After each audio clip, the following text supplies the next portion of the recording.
Andriy Horoshko was elected president of Ukraine in 2014. Then he almost lost his next election in 2019.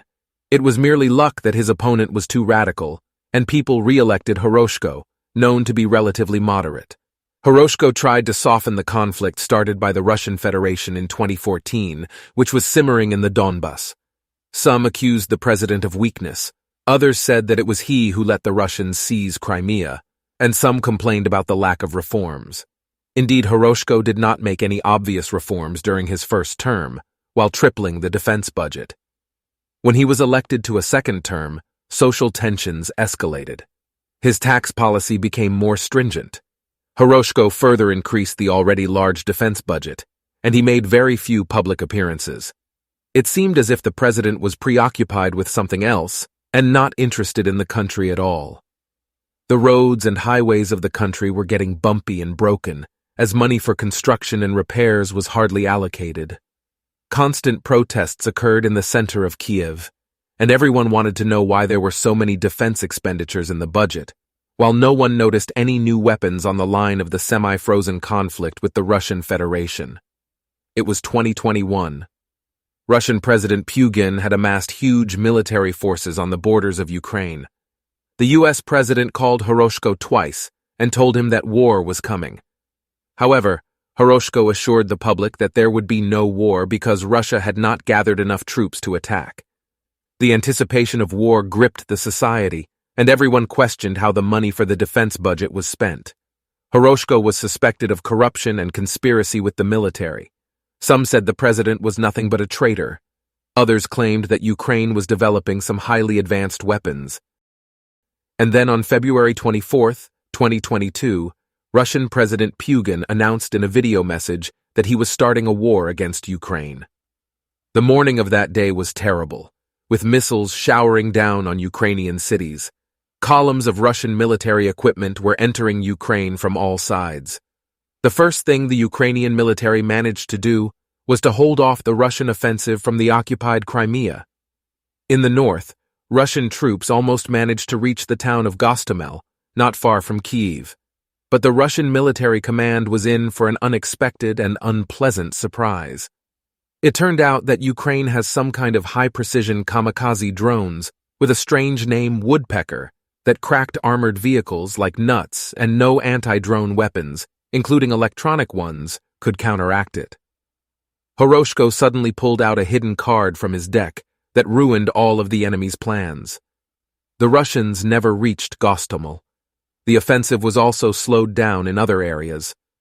On the second day of the war, the losses of Russian armored vehicles were astounding. The Russians began to stop near Sumy, Chernihiv, Kharkiv, Mariupol, and other Ukrainian cities. At that time, Mariupol was partially surrounded, and the city was bombed by Russian artillery and aircraft, but they still failed to seize the city. The Russian army moved a little further north from Crimea, but it also encountered the work of the Sad Woodpecker and Jolly Woodpecker kamikaze drones. The difference between the two was that the Jolly Woodpecker flew a longer distance and released additional mini-charges in addition to the main one on approach to the target. The international community, which was about to bury Ukraine, suddenly realized that Ukraine had a game-changing weapon. Moreover, there was more than one such ace in the president's deck. It became clear what Andriy Horoshko had been doing all these years and why the defense budget was so large. When the armored offensive stopped and trench warfare began, the Russians immediately felt the power of the playful woodpecker drone. This futuristic-looking weapon took the world by surprise. It was a kind of high-tech metal barrel with thick walls that even a machine gun could not penetrate. This barrel flies quickly since it has several jet engines. The barrel hovers over the trench and automatically shoots the enemy infantry, while quickly flashing its jet engines to stabilize itself in the air.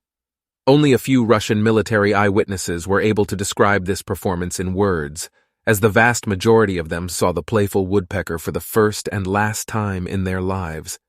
And the worst thing for Russian President Putin was that all these woodpeckers were not single prototypes. There were hundreds, if not thousands of them, and no one could say exactly how many of them Ukraine had. All Putin could do was fire missiles at Ukrainian cities, but it didn't help.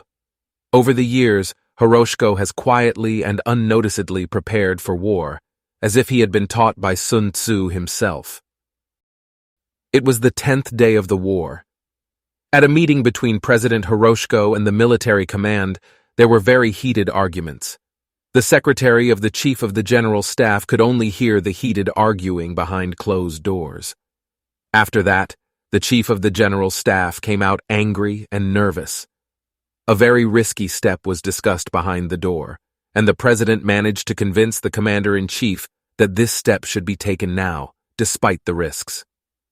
The next day, Hiroshiko made a speech to the nation and urged President Putin to stay within the confines of conventional warfare, even if fighting continued on Russian territory. This news alarmed the world community to no end. Would Hiroshiko really start a war on Russian territory? Presidents of different countries called both Hiroshiko and Putin in an attempt to avoid the worst outcome. But it did happen. Hiroshiko had yet another ace up his sleeve. It turns out that over the years, batteries with small kamikaze drones called Sad Woodpecker had been secretly imported and hidden throughout Russia. Each such battery contained up to 20 jet drones. Dozens of such batteries were hidden in houses, vans, and just in the ground near all military airfields. President Hiroshiko made an address and urged people to store food and water and to follow official reports. After that, the weapon storages were activated. In a single night, 90% of all aircraft stationed at Russian airfields were destroyed. Almost all strategic bombers were eliminated. Several military factories were also damaged, and many oil bases exploded. At the same time, several Russian Black Sea Fleet ships were sunk with the help of Sea Woodpecker drones. Hiroshiko immediately made an announcement, telling Ukrainians to be on guard, because Ukraine could receive a nuclear strike in response. All the world's news channels were saying that Putin was about to start a nuclear war. Inside Russia, television propaganda reassured the population and said that there was some damage, but it was minor, and that Hiroshiko would not get a second chance to attack from behind so sneakily and insidiously. In Ukraine, everyone had mixed feelings, like an incredible victory and a real expectation of a nuclear strike at the same time. However, the Chinese leader's urgent visit to Russia and calls from the United States seemed to have kept Putin from using nuclear weapons. Therefore, Putin limited himself to announcing a partial mobilization and claiming that a war had been insidiously launched against Russia. Some people in the world even began to feel sorry for Russia, which had started so well and lost everything so quickly. At the same time, Hiroshiko's popularity in the world skyrocketed. The formerly little-known president of Ukraine was now speaking in parliaments and assemblies and showing how a small David could accurately beat such a giant Goliath. Peace talks were offered again and again, but Hiroshiko refused. At that time, along the entire perimeter of Ukraine, the defense forces managed to hold back the occupiers, who had made their way 50 or 100 kilometers into the interior of Ukraine. Reports of murders, rapes, torture, and thefts were coming in every day from the occupied towns and villages where Russian troops were stationed. But the invaders could not move any further inland. They were met by stationary automatic defense systems called Homebird Woodpecker, another surprise from Hiroshiko. These systems could even automatically distinguish armed people from unarmed ones. However, every week Ukraine suffered rocket attacks since the air defense was insufficient. People in Kiev and other cities were without electricity for several hours a day. Putin was trying to destroy the energy infrastructure, but at the same time, he was offering Hiroshiko negotiations. Instead, Hiroshiko focused on a single direction and began to gather troops on the border with the Belgorod region of the Russian Federation. It looked like preparation to deeply invade the Russian territory. Putin used numerous ways and people to subtly and openly threaten the world the use of nuclear weapon, but now it seemed hardly believable. That day, shouting and arguing were heard again. Hiroshiko was having a secret meeting with the military leadership. Behind the door, the officers and the president were discussing an offensive plan displayed on a large electronic map on the wall. Everyone was arguing vigorously, but only one English-speaking elderly man, dressed in a slightly strange and unconventional outfit for a secret military meeting, was allowed to draw directly on the map. This strange man had been invited to the meeting personally by the president and was also privy to the state's greatest military secrets, which infuriated the chief of the general staff. The second hour of continuous quarreling, shouting, and loud arguments went on. Sometimes an English-speaking weirdo would take the floor and offer some other option for the front line if the previous one was technically impossible. Representatives of the general staff would get nervous, the plan would change, and everything would start all over again. Finally, in a few hours, the plan was drawn up. All participants looked at the map with some exhaustion, and some smiled with satisfaction. The president was the most pleased of all. He poured everyone a little whiskey and thanked them for their hard work. The chief of the general staff sipped from his glass, walked over to the map, pointed to the most distant point of the drawn offensive, and said that he could not guarantee this particular area. He said this would be the biggest battle of this war, and it is possible that other countries would start helping Russia in the fight to prevent Ukraine from capturing this part. The president replied that when they realize what the plan looks like, it will be too late and they will just have to agree. Everyone was looking at the map in silence, but they were too tired for more arguing. In May 2022, an attack toward Belgorod began on a wide stretch of the border with Russia, from Sumy to Kharkiv. Strangely enough, the Russian president fell into silence in the first days of the offensive and did not issue any official statements. Russian television propaganda spoke of unexplained actions by Ukraine in the border regions and called for more missile attacks on Ukraine. Military experts agreed that a scenario was taking place where the territory of Donbas was being covered from the outside, right through the territory of the Russian Federation. The attack on Belgorod progressed rather easily. Most of the Russian army was inside Ukraine at the time. The motorized Russian units that rushed against the Ukrainians were quickly extinguished by the Sad Woodpecker and the Jolly Woodpecker drones. The infantry defense in the trenches was quickly mowed down by the Playful Woodpecker autonomous drones, and Ukrainian troops took up new positions. On the 10th day of the offensive, all Russian troops began to withdraw from northern Ukraine. They were moved toward Belgorod. But soon enough, the cities of Belgorod and Stary Oskol were far behind the Ukrainian army. Everyone was allowed to leave the cities and villages freely. Horoshko personally ensured that no war crimes were committed in the captured Russian territories. Ukrainian troops pushed 230 kilometers into Russia along a front approximately 80 kilometers wide. The international community had been waiting for the Ukrainian army to turn south to reach the Donbas and strike at the Russian military group's rear. On the 40th day of the offensive, Russian troops withdrew from Mariupol and prepared to defend Donbas, waiting for the Ukrainian army to turn south. The Russian public was furious. Propagandists on television were hysterical. Pugin remained mostly silent, and instead spokespersons for the Russian general staff assured that the situation was under control and that the turn of the Ukrainian army south was currently being held. The world watched in amazement as the Ukrainian army, equipped with the newest miracle weapons, slowly but surely made its way deeper into Russia. The Pentagon was a bit surprised at the method of the Ukrainian General Staff's advance, which strangely aligned the contact line as if following a pattern. The Ukrainian side hinted to the Pentagon that the line of confrontation was being leveled for the construction of a wall and a highway for military equipment in the future. Suddenly, after 2 months of Ukrainian progress, a turn has clearly been made. And it was a very unexpected turn. It was a turn towards Moscow. An international scandal arose.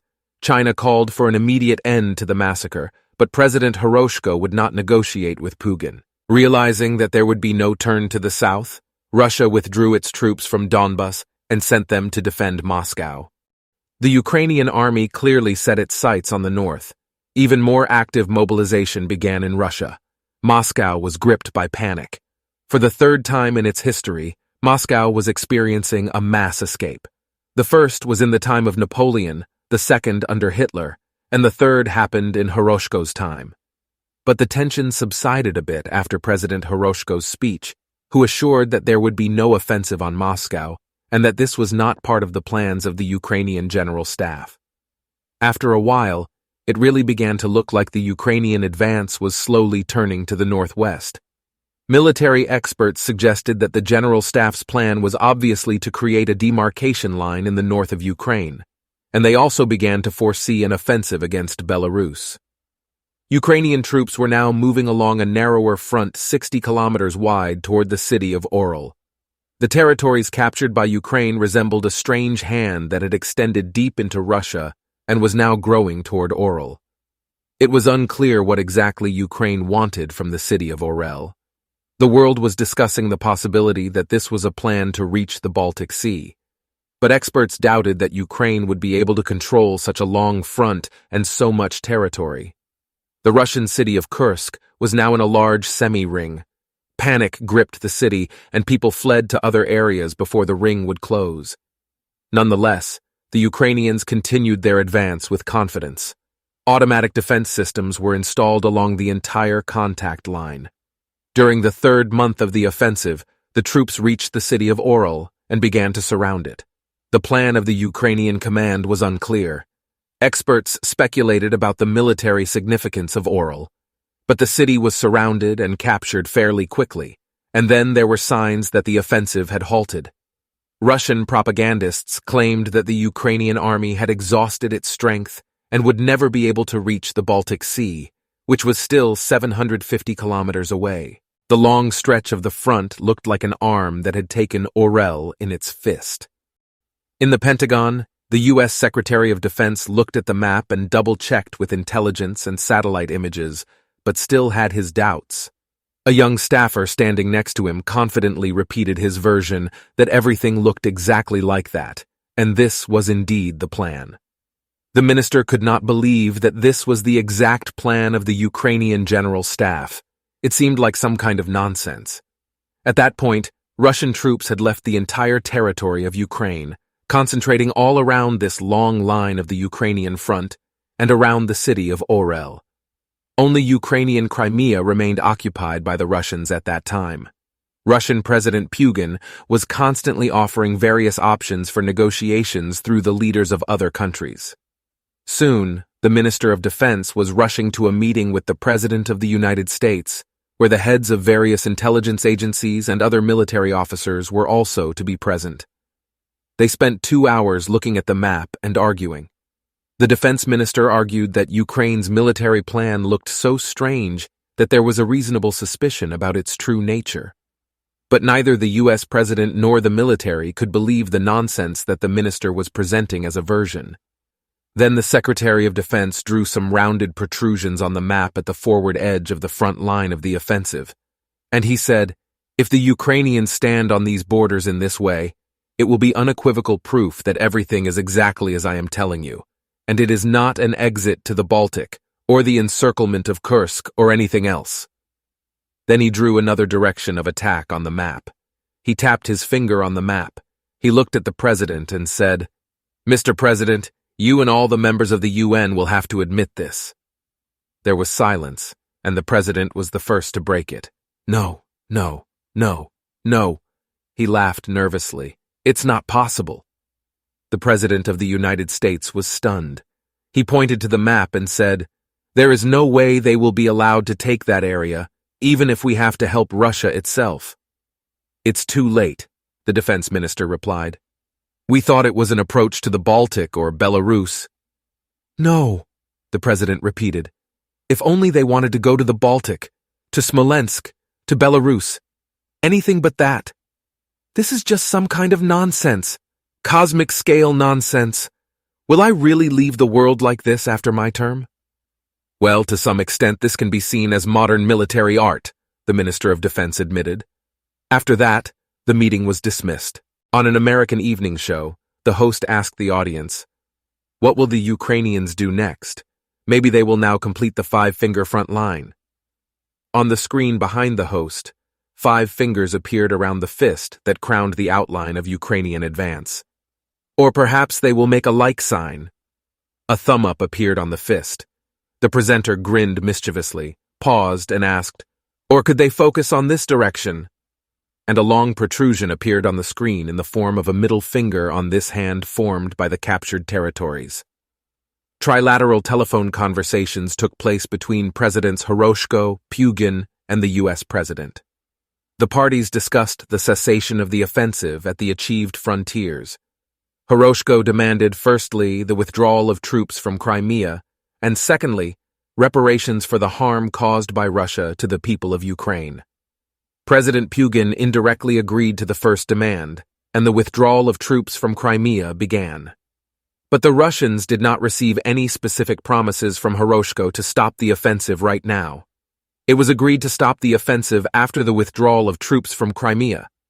Meanwhile, the Ukrainian frontline units finished shaping a clear fist. No one in the Pentagon doubted that this was the fist. The troops left Crimea very quickly, and the entire Russian army moved to defend the middle finger.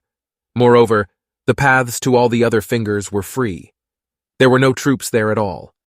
But the Ukrainian troops formed a 15-kilometer-wide front with the intention of going about 35 kilometers deeper to finish the finger.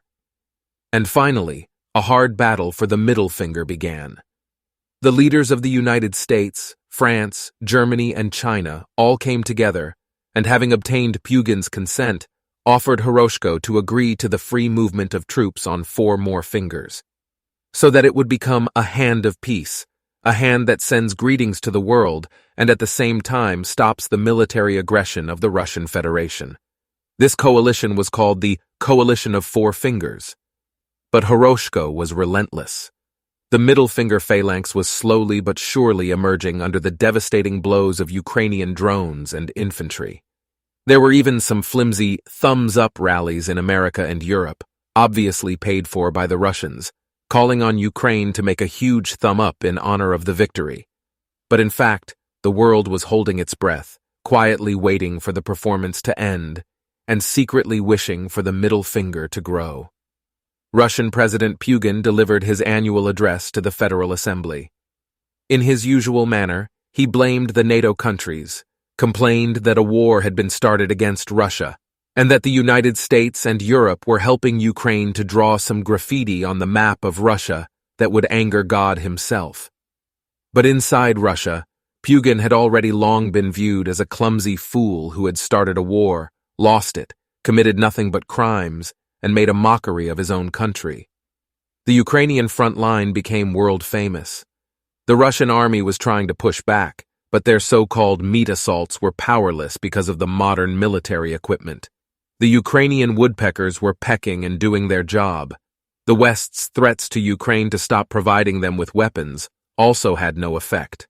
Gradually, it became clear that everything was coming to an end and that the whole world would recognize the renewed borders of Ukraine, which had grown so artfully and unconventionally deep into Russia. The Secretary of the Council of Europe asked one question in her speech: how are we supposed to accept Ukraine into the European Union with these borders? In a narrow circle, she complained that the northern member states of the Union are already hanging over the map of Europe in the form of a certain something on euro coins, which gives rise to jokes. And after Ukraine is accepted into Europe, such a remarkable hand with a middle finger will be added to the eastern border of the European Union as well. Even the Vatican Council met and discussed whether it was ethical to recognize Ukraine's new borders with the middle finger and whether this would not anger God. In one of his interviews, the president of Ukraine rhetorically asked whether the country in the shape of a boot did not anger God and whether it was worth giving up some territories for the sake of more decent forms. The war was over. The battle for the middle finger was lost by Russia. It all ended with peace talks where President Horoshko smiled and President Pugin stood right behind the Chinese leader and stared awkwardly in front of him. On the day of the peace treaty signing, a bright rainbow appeared in the sky. Inside Russia, TV propagandists were telling Russians that the middle finger was actually sticking out toward Europe, and that it was thanks to the efforts of the Russian military that they managed to turn that hand toward Belarus at the last minute. After the new borders of Ukraine were recognized at a meeting at the UN, a cartographic fever swept the world. People were walking in the streets with new globes with an updated world map on them. Everyone was happy that the war was over. On the globes, Ukraine was picturesquely depicted, giving the middle finger to Moscow. And somewhere in London, A mysterious but very recognizable artist was smiling as he looked at the world's largest graffiti he had managed to create in his lifetime, collaborating with the Ukrainian armed forces. The end. Subscribe now so you don't miss the next story. Battle for the Finger by Denis Okremenko. This is a satirical story and all coincidences are random.